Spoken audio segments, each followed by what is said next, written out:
Thank you అన్న.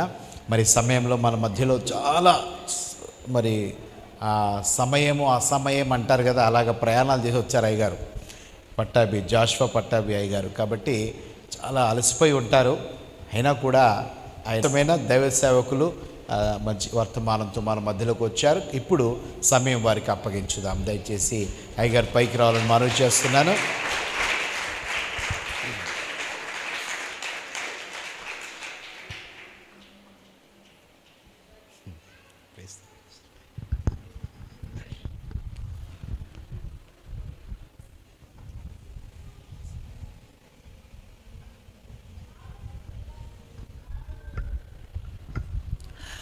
ప్రభు అయినటువంటి యేసుక్రీస్తు నామంలో మీ అందరికీ కూడా శుభము కలుగును గాక. చాలామంది ఆమెన్ చెప్పలేదు. ఆమెన్, హల్లెలూయా. చిన్న ప్రార్థన, ఒకసారి లేచి నిలబడండి. ఒక్క నిమిషం అందరూ కూడా రెండు చేతులు అలా పైకెత్తి దేవుడికి థ్యాంక్స్ చెప్దామా? మనమందరం కూడా ఒకసారి దేవునికి గట్టిగా ఒకసారి స్తోత్రాలు చెప్దాం. హల్లెలూయా, హల్లెలూయా. కొంచెం గట్టిగా చెప్పండి, హల్లెలూయా, హల్లెలూయా. మీ వాయిస్ ఓపెన్ చేయాలి, ప్రతి ఒక్కరు వాయిస్ ఓపెన్ చేయాలి. హల్లెలూయా, హల్లెలూయా, హల్లెలూయా, హల్లెలూయా. ఇంకొంచెం గట్టిగా చెప్పండి, హల్లెలూయా. Lord, arise in the fullness of your power and anointing, O Lord. We take control of this place in the name of Jesus. Hallelujah. Rebona shekendo rozekena marabaraba. Arise, my Lord, in the fullness of your power and anointing, O Lord. Randi, randi, randi, randi, randi. Balamuga digirandi. Take control of every heart in this place. We claim the angelic ministry. Rush kebara sekia mana mana mana mana. Let there be a fresh visitation. Let there be a fresh visitation. Ora shaba ba ba ba ba ba ba. Okasari gట్టిగా చెప్తూ let us give him a clap offering. Let us give him a clap offering. Let us give him praise and worship. గట్టిగా చప్పట్లు కొడుతూ ఆయన నామాన్ని పైకెత్తుదాం. రబా నామా షబా బా బా బా బా బా బా బా బా బా బాలా హింజబా లబాష్ కదా. Arise. Kundereshke bolaba. Lord, we plead for a fresh anointing.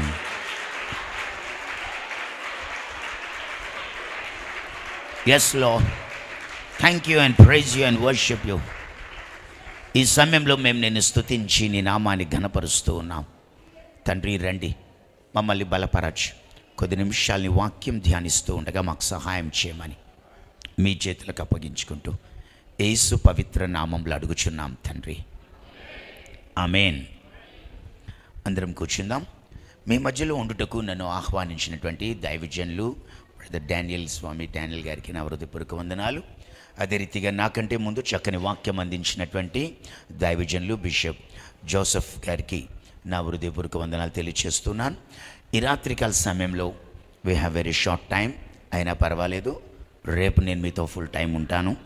రేపు పగలు మీకు అందుబాటులో ఉంటాను. రేపు రాత్రికి కూడా నేను అందుబాటులో ఉంటాను. వీటి కారణాల వల్ల let me go in brief this evening. ఒకసారి గట్టిగా స్తోత్రం చెప్దాం. హల్లెలూయా. కొంచెం వాయిస్ ఓపెన్ చేయండి. హల్లెలూయా, హల్లెలూయా. Even though this is a Christmas season, I believe the Lord will give you a breakthrough. దేవుడు ఒక గొప్ప విడుదలను, ఒక ఆత్మకార్యాన్ని ఇక్కడ జరిగిస్తాడని నేను ఆశిస్తూ ఉన్నాను. ప్రియమైనటువంటి దేవుని బిడ్డలారా, ఈరోజు ఈ దినం జస్ట్ నాకు ఒక 40 minutes టైం ఉంది కాబట్టి 40-45 minutesలో ఒక 2 విషయాలు మాత్రమే మీ ముందు ఉంచుతాను. మొదటి విషయం ఏంటంటే, మనందరికీ తెలుసు క్రిస్మస్ అనగానే జనరల్గా సాంప్రదాయబద్ధంగా వస్తున్నటువంటి ఒక క్రిస్మస్ ట్రీ, ఆ తర్వాత ఒక స్టార్, జ్ఞానులు, గొర్రెల కాపర్లు, ఆ తర్వాత గాబ్రియేలు దూత, జోసెఫ్, మేరీ, ఇంకా యేసు ప్రభు. ఇదంతా కూడా the same routine story we always go for every Christmas. At the same time, the Lord has a message for every one of us for every Christmas, and we get strengthened over there. అయితే ఈరోజు 2 విషయాల్లో మొదటి విషయం, యేసు ప్రభు తన సొంత ఇంటిలోనే పుట్టాడు. అక్కడ ఇక్కడ కాదు, ఎక్కడో కాదు, సొంత ఇంట్లో పుట్టాడు అనేది ఒకటి చెప్తాను. 2, యేసు ప్రభు డిసెంబర్ 25నే పుట్టాడు. బైబిల్ ప్రకారం సుమా ఈ 2 కూడా. So as I'm proving these two things, the Lord's plan on your life, మీ జీవితాల పట్ల దేవుని సంకల్పం బయటపడుతుంది. దేవునికి మీ పట్ల ఏదో ఒక ఆలోచన ఉంది, అది ఖచ్చితంగా బయటపడుతుంది. కాబట్టి దేవుని సంకల్పంతో, దేవుని చిత్తంతో మనం కలిసి నడవడానికి ఇష్టపడతాం. వాస్తవానికి మనందరికీ తెలుసు, లూకా సువార్తలో 1వ అధ్యాయంలో మనం లూకా సువార్తలో 2వ అధ్యాయంలో ఆ దినములలో సర్వలోకమునకు ప్రజాసంఖ్య వ్రాయవలనని కైసరు ఔగుస్తు వలన ఆజ్ఞ ఆయన్ను. ఈ స్టోరీ అంతా నేను చదివితే నాకు టైం సరిపోదు. కైసరు ఔగుస్తు వలన ప్రజాసంఖ్య వ్రాయవలనని ఒక ఆజ్ఞ. దేవుడు సెలవు లేకుండా ఏమీ జరగదు. ప్రతి దాని వెనుక దేవుడికి ఒక ప్లాన్ ఉంటుంది. కైసరు ఔగుస్తు వలన ప్రజాసంఖ్య వ్రాయవలను అని ఒక తీర్మానం జరిగినప్పుడు దీని వెనకాల 1 యేసు తన సొంత ఇంటిలో పుట్టాలని, 2 యేసు డిసెంబర్ 25న పుట్టి ఒక శక పురుషుడిగా ఒక నూతన శకం ప్రారంభించాలని దేవుడికి ఒక ప్లాన్ ఉంది ఈ సంకల్పం వెనకాల. సరే, ఈ సంకల్పం ప్రకారం కైసరు ఔగుస్తు వలన ఆజ్ఞ అయినప్పుడు వాళ్ళందరూ కలిసి ఏం చేశారంటే, ఎవరు పట్టణాలకు వాళ్ళు వెళ్ళి తమ పేర్లు నమోదు చేసుకుంటున్నారు. అదంతా మనందరికీ తెలుసు. అయితే 5వ వచనంలో ఉంది, యోసేపు దావీదు వంశంలోనూ గోత్రంలోనూ పుట్టినవాడు గనుక తనకు భార్యగా ప్రదానము చేయబడి గర్భవతి అయి ఉండిన మరియతో కూడా ఆ సంఖ్యలో వ్రాయబడుటకు గలిలియాలోని నజరేతు నుండి యూదయలోని బెత్లెహేం అనబడిన దావీదు ఊరికి వెళ్ళాడు. నజరేతు నుంచి బెత్లెహేంకి ఎందుకు వెళ్ళాడు అంటే, దావీదు వంశంలో పుట్టినవాడు గనుక అతడు ప్రజాసంఖ్యలో వ్రాయబడడానికి తన ఊరికి మాత్రం వెళ్ళాడు. నజరేతుకి బెత్లెహేంకి 150 కిలోమీటర్లు. కారులో డ్రైవ్ చేస్తే ఇప్పుడున్న మంచి హైవే రోడ్స్ని బట్టి 2 అవర్స్ జర్నీ. ఆ రోజుల్లో వాళ్ళకి కారు కాకుండా రథం ఉండేది. రథంలో కనుక వాళ్ళు ప్రయాణం చేస్తే 3 అవర్స్ పట్టేది. ఇకపోతే కార్లు రథాలు ఒక ఎత్తు అయితే, ఇప్పుడు కార్లు వేరు, అప్పుడు రథాలు ఏకంగా మనకులా 120 కిలోమీటర్స్ స్పీడ్, 100 కిలోమీటర్స్ కాదు, అవి ఇంకా తక్కువే. కాబట్టి 4 అవర్స్ పట్టేది ఆ రోజుల్లో నజరేత్ టు బెత్లెహేం రథంలో అయితే. ఇప్పుడు పోతే బైక్లు గుర్రాలతో సమానం. ఆ రోజు గుర్రాల మీద ప్రయాణం చేస్తే బైక్లో ఒకవేళ వెళ్తే కూడా కొంచెం తక్కువ టైం పడుతుంది, ఎందుకంటే 60 to 100 కిలోమీటర్స్. సో అలా చూసుకున్నా కూడా 4 అవర్స్ జర్నీ పడుతుంది. నడుస్తూ కనుక ప్రయాణం చేస్తే నాజరేతు నుంచి బెత్లెహేంకి ఇప్పుడు మంచి రోడ్డు ఉంది కాబట్టి 34 to 35 అవర్స్ పడుతుంది. ఉజ్జాయింపుకో 40 అవర్స్ వేసుకుందాం. సో గట్టిడ్ చేసి ఒక 2 days ప్రయాణం ఆ రోజుల్లో అయితే. నిండు చూలాలు గర్భిణి నడవాలి, గాడిద మీద ప్రయాణం.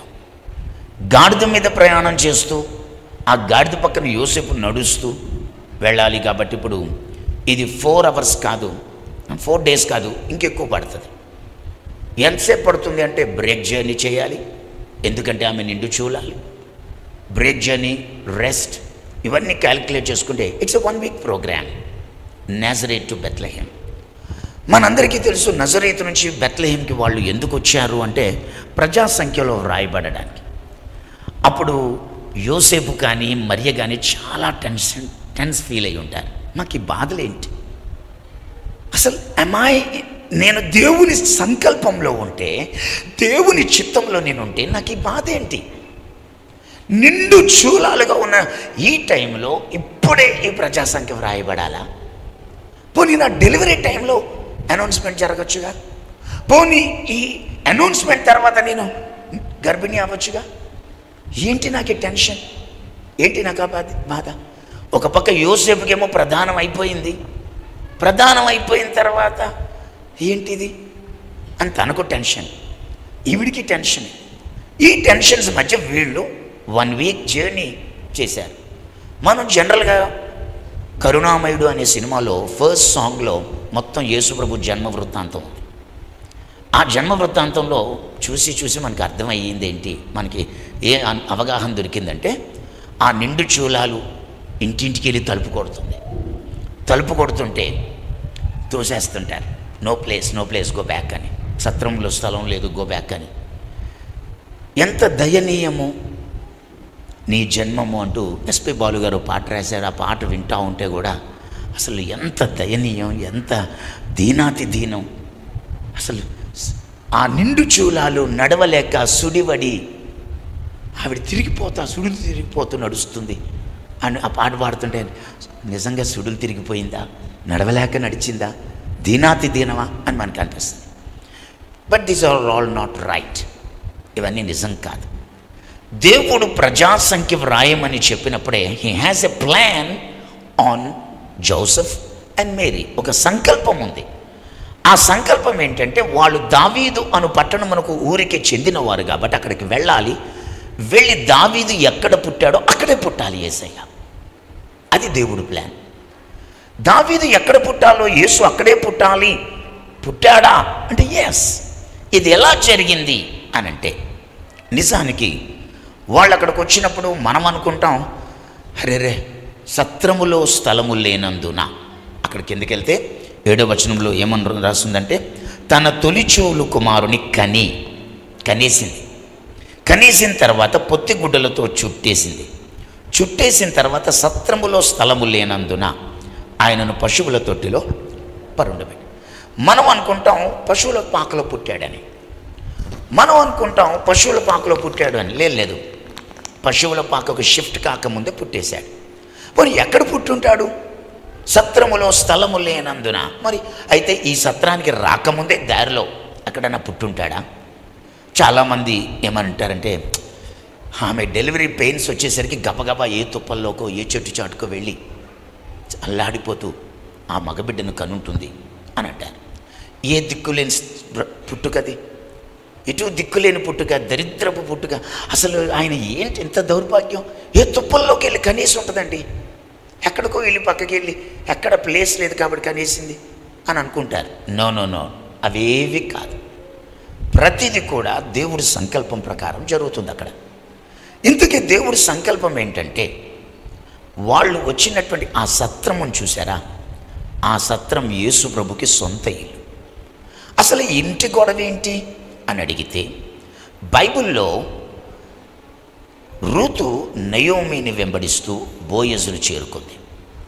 బోయజును చేరుకోగానే అప్పటికే బోయజు బెత్లెహేంలో ఒక ధనవంతుడు, ఒక సంపన్నుడు. అతడు సంపన్నుడు అంటే బోయజుకు ఒక పెద్ద ఇల్లు ఉంది. అతను ఒక రైతు. అతని గురించి రూతు గ్రంథంలో మనకి బాగా తెలుసు. ఎవరైనా నా కోసం రూతు గ్రంథం 4వ అధ్యాయం 20వ వచనం ఒకసారి చదవండి. రూతు గ్రంథం 4వ అధ్యాయం 20వ వచనం.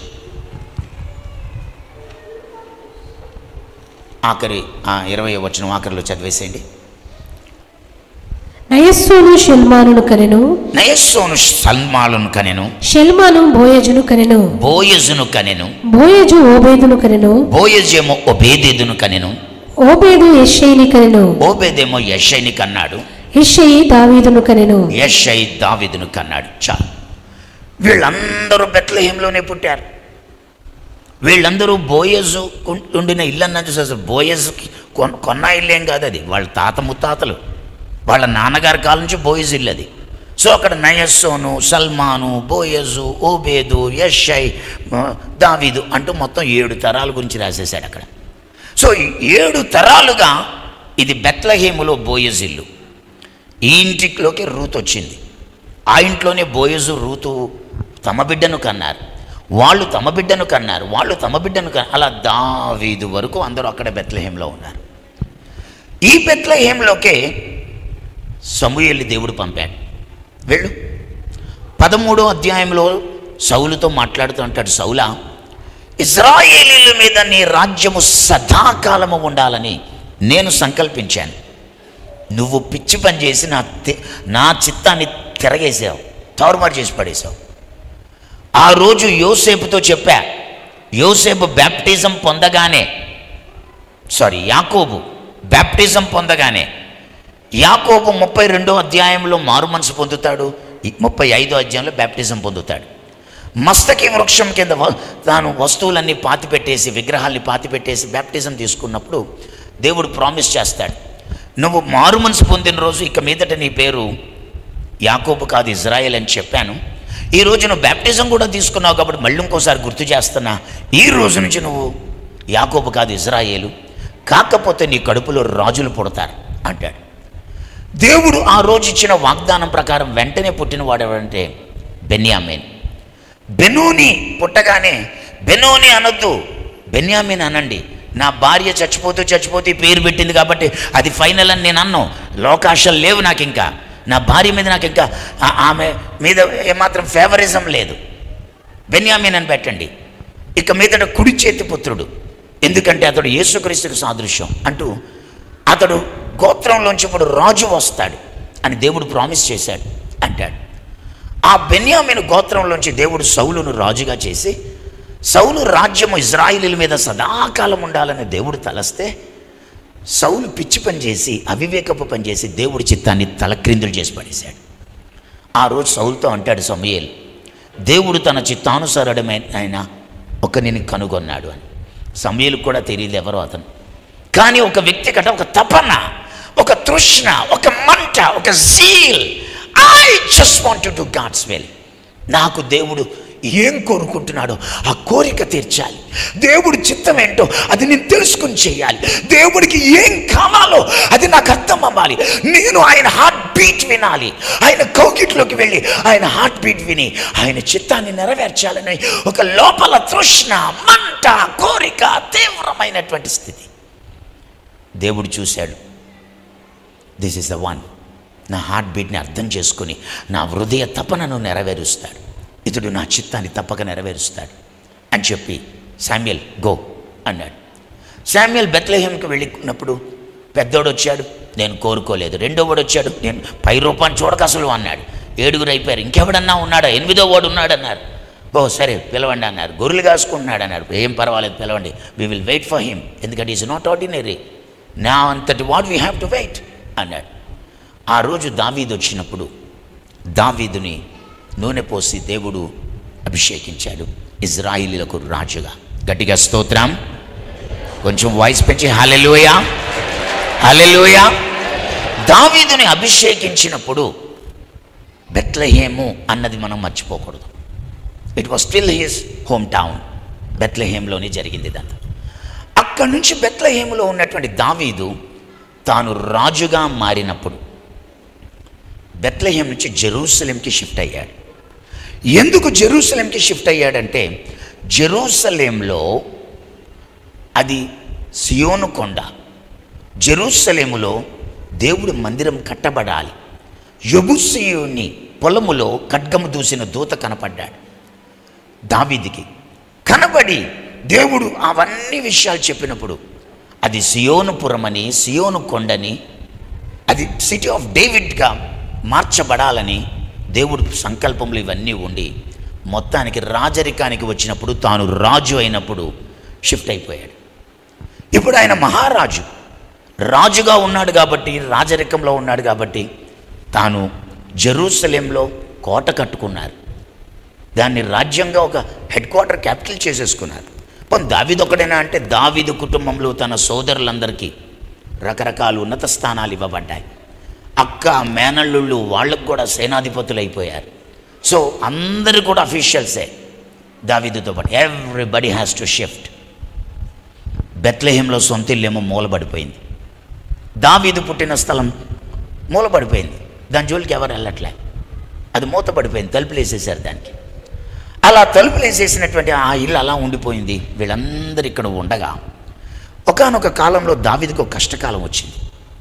ఆ కష్టకాలంలో అతడు మహానయమునకు వెళ్ళాడు. చదువుతారా ఎవరైనా నా కోసం ఒకరు? 2వ సమూయేలు గ్రంథం 19వ అధ్యాయం 31వ వచనం. 2వ సమూయేలు 19:31. మరియు గిలాదీయుడగు బర్జిల్లయి రోగీలము నుండి యోర్దాను వద్దరికి వచ్చి రాజుతో కూడా నది దాటెను.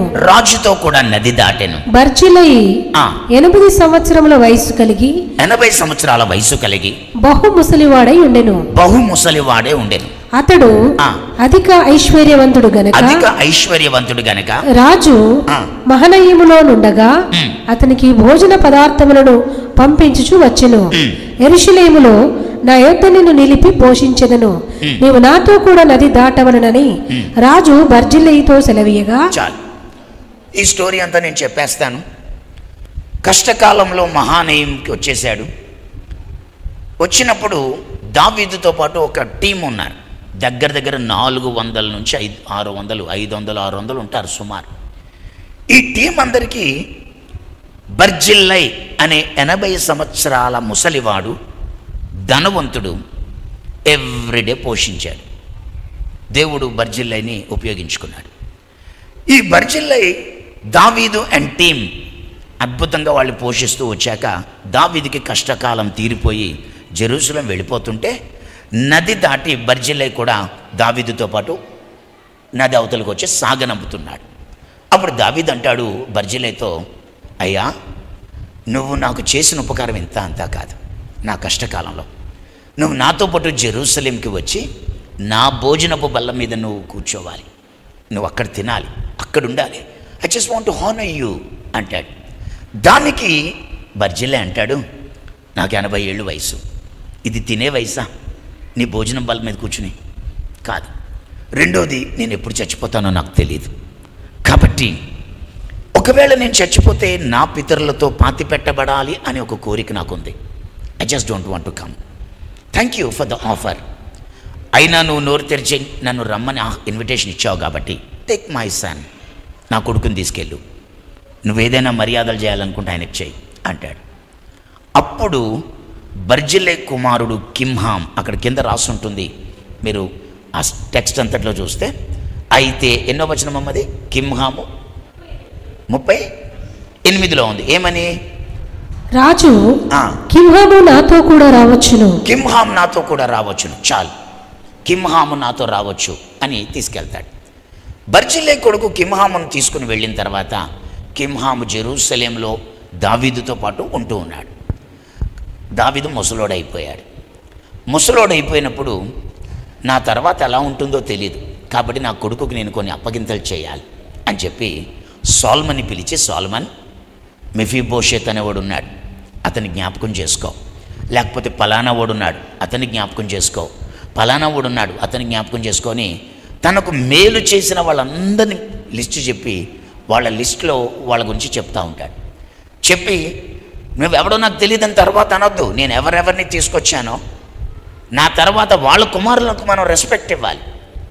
నేను బర్జిల్లైకి మాట ఇచ్చి తీసుకొచ్చాను, నేను చచ్చిపోయాక మా నాన్నకి తోటే నీకు నాకు రుణం తీరిపోయింది అనొద్దు. You have to carry my Dzire అని చెప్పుకొచ్చాడు. ఆ ప్రక్రియలో చూడండి, 1 రాజుల గ్రంథం 2వ అధ్యాయం 7వ వచనం చదవండి. 1 రాజులు 2:7.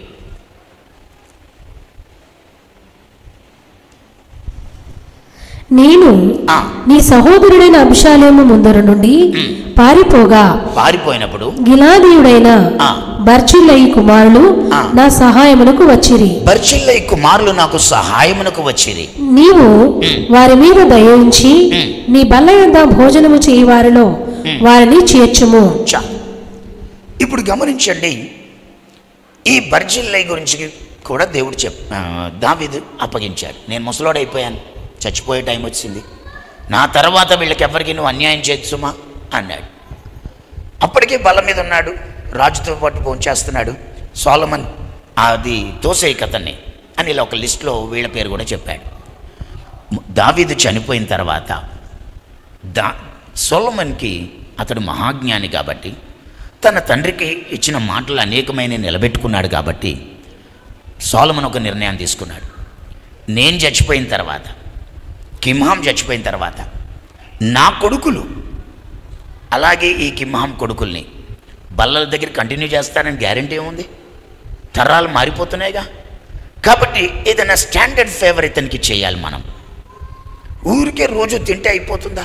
స్టాండర్డ్ ఫేవర్ ఏదో చేయాలి అని ఆలోచించి సోలమన్ ఏం చేశాడంటే, కిమ్హాంకి బెత్లెహేములో మా ఇల్లు ఒకటి ఉంది, ఆ ఇంటినికి ఇచ్చేస్తున్నాను అని కిమ్హాంకి బెత్లెహేంలో ఇల్లు ఇచ్చేశాడు.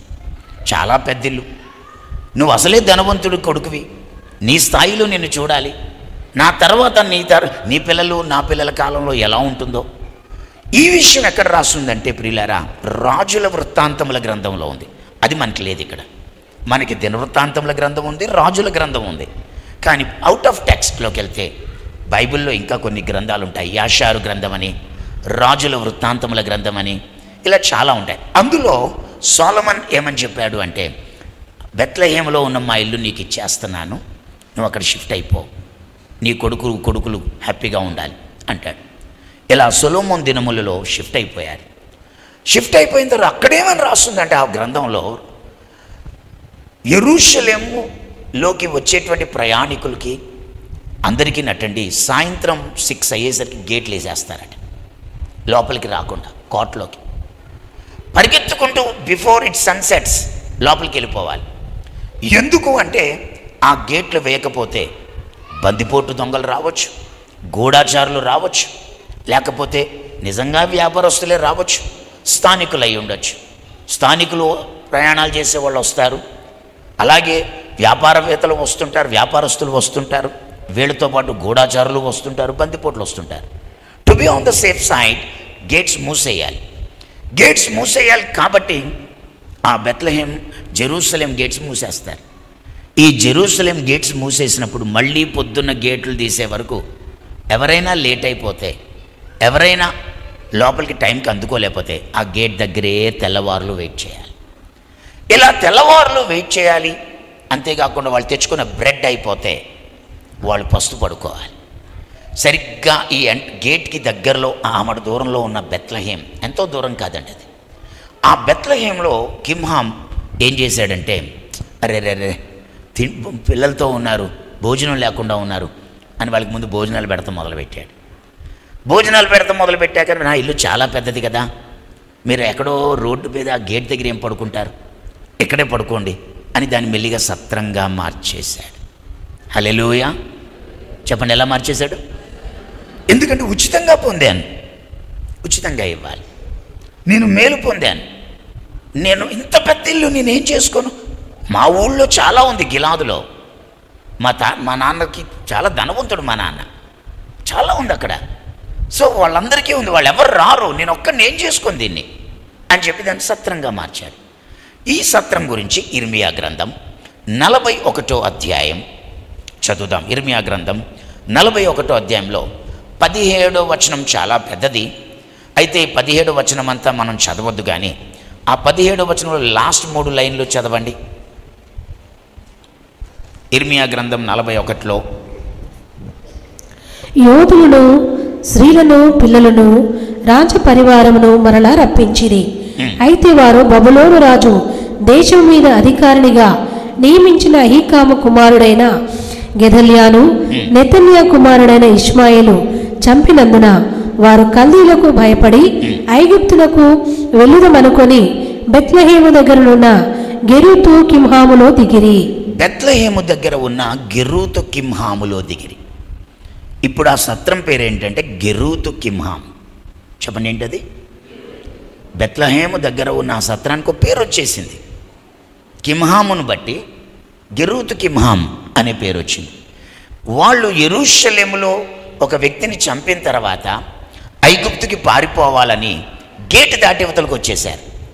వచ్చేసి ఈ రాత్రికి మనం ఇక్కడ ఉండి పొద్దున్నప్పుడు ఐగుప్తుకు వెళదామని వాళ్ళ రాత్రి గెరూతు కిమ్హాములో ఉన్నారు అని ఆ సత్రంలో ఉన్నట్టుగా మనకి ఇక్కడ చూపిస్తాం. ఇదండి స్టోరీ. ఇప్పుడు జాగ్రత్తగా వినండి. ఇంతకీ కన్యా మరియా ఒక బిడ్డను కనడానికి ఎక్కడికి వచ్చింది అంటే ఓ సత్రానికి వచ్చింది. ఆ సత్రం తన ఇల్లని తనకు తెలియదు. ఇంకా సీక్రెట్ ఏంటంటే దావీదుకి చాలామంది భార్యలు ఉన్నారు.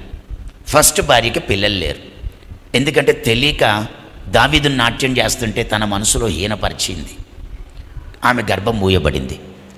దావీదుకు ఉన్న చాలామంది భార్యల్లో బెత్షెబా దావీదుతో సరి చేసుకొని కనెక్ట్ అయింది. ఈ బెత్షెబాకి 4 పిల్లలు. 4లో పెద్దోడి పేరు సొలొమన్, లాస్టోడి పేరు నాతాన్. దేవుడి సంకల్పం ఏంటంటే సొలొమన్ లైన్ వేరు, నాతాన్ లైన్ వేరు. మత్తయి సువార్తలోనేమో సొలొమన్ లైన్ ఉంటుంది, లూకా సువార్త వంశావళిలోనేమో నాతాన్ లైన్ ఉంటుంది. సొలొమోన్ లైన్లోనేమో యోసేపు పుట్టాడు, నాతాను లైన్లోనేమో హేలీకి కన్యమర్య పుట్టింది. ఆమెకు సోదరులు లేరు, అన్నయ్యలు కానీ తమ్ముళ్ళు లేరు, ఒకతే కూతురు కన్యమర్య. ఆమె ఎప్పుడైతే కూతురో కొడుకులు లేరో కాబట్టి అల్లుడే కొడుకు అవుతాడు. సో బైబిల్లో వంశావళి 2 బ్రాంచెస్, ఒకటి సొలొమోన్, ఒకటి నేతన్. ఈ 2 డివైడ్ అయిపోయాయి. దావీదు కడుపున పుట్టినటువంటి బెత్షెబా కనినటువంటి నలుగురిలో పెద్దోడు లైన్ ఇది, లాస్టోడు లైన్ ఇది. ఈ 2 లైన్లు చివరికి వచ్చి మరియా మరియు యోసేపు ఇక్కడ కలుసుకున్నారు. మరియ కడుపులో పుడితే దావీదు వంశం ఎలా అవుతాడు? బ్లడ్ లైన్ లేదు కదా, అసలు పురుషుడితో సంబంధం లేదు కదా అని చాలామంది ఆశ్చర్యపోతారు. But God carried the blood line. He carried David's blood line. ఆ దావీదు బ్లడ్ లైన్ క్యారీ చేసుకుని మరియలో తీసుకొచ్చాడు. ఆ పేరు మగవాణ్ణి బట్టి వస్తుంది కాబట్టి హీ క్యారీడ్ జోసెఫ్ అగైన్. ఇద్దరిని తీసుకొచ్చి అక్కడ ప్రదానం చేశాడు కాబట్టి ఆ ఇల్లు ఇద్దరిది. వాళ్ళకి డబల్ హక్కు ఉంది ఆ ఇంటి మీద, 2 వైపుల నుంచి వాళ్ళు వచ్చారు కాబట్టి. సో అది వాళ్ళకి తెలియదు. వాళ్ళకి తెలిసిందల్లా ఒకటే, ఏంటంటే దావీదు పట్టణమునకు వచ్చాం, ఇప్పుడు డెలివరీ టైం దగ్గర పడిపోయింది, ఈ బిడ్డను కనడానికి ఏదో ఒక సత్రం తీసుకోవాలి అని ఒక సత్రంలోకి వెళ్ళారు. అంతే తెలుసు వాళ్ళకి. సత్రంలోకి వెళ్ళి ఒక బిడ్డను కన్నారు. ఈరోజు మనం జెరూసలేం బెత్లెహేం చూడడానికి వెళితే బెత్లెహేంలో నేటివిటీ చర్చ్, ఆ చర్చ్ ఉంటుంది. ఆ చర్చ్ దగ్గర ఒక స్టార్ ఉంటుంది. అక్కడ ఇక్కడే పుట్టాడు యేసు, ఇక్కడే పుట్టాడు అంటాడు. We don't know how far it is true. కానీ ఏ ఆధారాలు లేకుండా ఏదో గుడ్డెద్దు చేలో పడ్డట్టు అవేవి ఉండవు. కొన్ని రాంగ్ డైరెక్షన్లో ఉండొచ్చు, కానీ కొన్ని నిజాలు ఉంటాయి. సో ఇక్కడే పుట్టాడు, ఇదిగో ఇక్కడే ఉయ్యాల కట్టింది, ఇక్కడే పాలిచ్చింది అని ఆ ప్లేస్ అంతా కూడా ఇవాల్టికి కూడా చూడడానికి వెళ్ళిన వాళ్ళకి చూపిస్తుంటారు. అవి ఎంతవరకు వాస్తవాలు మనకు తెలియదు, కానీ అక్కడ ఏదో మూఢనమ్మకాలతో ప్రజలు వెళుతున్నప్పుడు అద్భుతాలు నీటికి జరుగుతున్నాయి. పిల్లలు లేని వాళ్ళు, లేకపోతే పాలు ఇచ్చే తల్లులు అక్కడ కొన్ని మొక్కుబళ్ళు చేసుకుంటుంటే వాళ్ళకి మిరకల్స్ జరుగుతున్నాయి. We don't know how far, కానీ జరుగుతున్నాయి.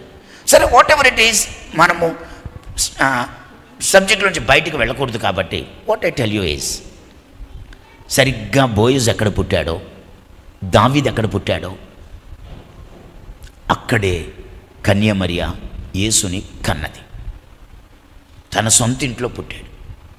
పుట్టేసిన తర్వాత ఆ సత్రంలో చాలా జనం ఉన్నారు. ఇది మా ఇల్లు అంటానికి వీళ్ళకి హక్కు ఉంది కానీ తెలీదు. సత్రం అని వచ్చారు వీళ్ళు. తీరా సత్రం అని వచ్చాక అందరూ చాలామంది వచ్చారు. అంత జనంలో ఆ పిల్లోడికి డిస్టర్బెన్స్గా ఉంది.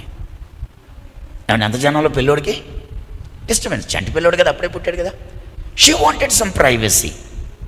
ఆ పిల్లోడికి తల్లి బిడ్డలకు ప్రైవసీ కావాలనుకుంది.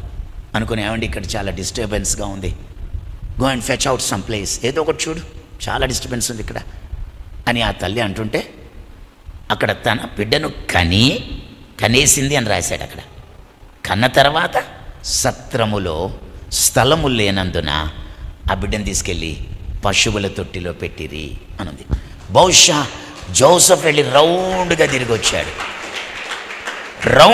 వచ్చి ప్రైవసీ అడిగావు కాబట్టి అక్కడుంది ప్రైవసీ, పద. ఈ చంటోడికి కూడా డిస్టర్బెన్స్ ఉండకూడదు. నిజమే నువ్వు చెప్పింది, నీకు కూడా చాలా అలసిపోయావు ప్రయాణం వల్ల, డెలివరీ వల్ల, కమాన్ లెట్స్ గో అని తీసుకెళ్ళి అక్కడ ఆ సత్రములో బాలుని పెట్టారు. ఇప్పుడు దేవుడికి గట్టిగా చప్పట్లు కొడుతూ స్తోత్రం చెప్పారు. హల్లెలూయా.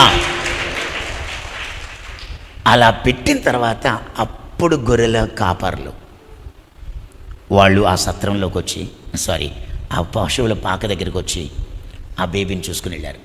ఒకవేళ సత్రములోనే బేబీ ఉండుంటే ఈ విజిటింగ్కి గొర్రెల కాపరికి ఛాన్స్ ఉండేది కాదు. ఎందుకంటే సత్రం ఎలా ఉంది, హౌస్ఫుల్. సత్రం హౌస్ఫుల్, అసలే హౌస్ఫుల్ అని గోలగోల కింద ఉంటే అక్కడికి ఏమండి ఇక్కడ ఎవరు పిల్లోడు పుట్టాడంటే చూడడానికి వచ్చాం అంటే నీ ఓడి బాబు 3 మంది పిల్లలు పుట్టారు. ఈడే కాదు, ఈ ఒక్క పిల్లోడే కాదు 3 మంది పుట్టారు. ఎవరినని చూస్తావు? అందరూ ఏమో లేకపోతే హెలవయ్య ఎల్లు బలిగా వచ్చారు, కానీ అయినా ఈ గొర్రెలు కాసుకునే వాళ్ళకి ఇదేం పని, లేదు దూత చెప్పాడంటే లేదు అని ఉండేవాళ్ళు. సో దేవుడు ప్లాన్ ప్రకారం ఈ గొర్రెల కాపర్లకి దేవుడికి మహిమ రావాలి కాబట్టి మొదటి సువార్త గొర్రెల కాపర్లకు అందితేనే గొర్రెలకు అందుద్ది. గొర్రెల కాపర్లు దేవుని చేతిలో దూతలు లాంటి వాళ్ళు. They are the messengers in between God and the sheep. కాబట్టి మొదటి సువార్త గొర్రెల కాపర్లకు వస్తే గొర్రెలకు సువార్త వెళ్తుంది. కాబట్టి దేవుడు ఆ ఇంటెన్షన్తో గొర్రెల కాపర్ని తాను ఎలా హైలైట్ చేశాడో చేసి చూపించాడు. So whatever it is, యేసు తన సొంత ఇంటిలోనే పుట్టాడు. It is all God's plan. ఆ రోజు కన్యమరియ సుడివడి తిరిగి నడిచిందో, నడవలేక నడిచిందో, దయనీయ స్థితిలో నడిచిందో, దీనాతి దీన స్థితిలో నడిచిందో మనందరికీ తెలియదు. కానీ ఒకవేళ అదే నిజమై ఉంటే నాకే ఎందుకు ఈ బాధ, నాకే ఎందుకు ఈ టెన్షన్, నన్నే ఎందుకు దేవుడు ఇలాగ పరీక్షిస్తున్నాడు అని ఆమె ఎంతో అల్లాడిపోయి ఉంటుంది. Is it not true? ఈ రాత్రి ఇక్కడ మీలో ఎంతమంది if I am in God's plan, నేను దేవుడి చిత్తంలో ఉంటే, నేను దేవుడి సంకల్పంలో ఉంటే నాకెందుకు ఇలా జరుగుతుంది, నాకెందుకు ఇలా జరుగుతుంది, నాకే ఎందుకు ఈ టెన్షన్స్, నాకే ఎందుకు ఈ బాధలు, నాకే ఎందుకు ఇలా జరుగుతుంది, వాట్ ఈస్ ద రీజన్ అని ఒకవేళ అనుకోవచ్చు. But I tell you, God has a plan on your life. Amen. నిన్ను చూస్తున్నాడు. You are chosen, you are in his sight. నీ ప్రతి అడుగు ఆయనకి తెలుసు. నువ్వు అల్లాడిపోతున్నావు, తల్లడిల్లిపోతున్నావు, టెన్షన్ పడుతున్నావు, నువ్వు గెలగెల్లాడిపోతున్నావు. నీ అప్పులు కావచ్చు, మానసిక ఒత్తిళ్ళు కావచ్చు, శారీరక బలహీనతలు కావచ్చు, ఆర్థిక ఇబ్బందులు కావచ్చు, నీకు జాబ్ లేకపోవచ్చు, లేకపోతే ఇంకేదో కావచ్చు. What ever the reason is, the Lord is looking at you.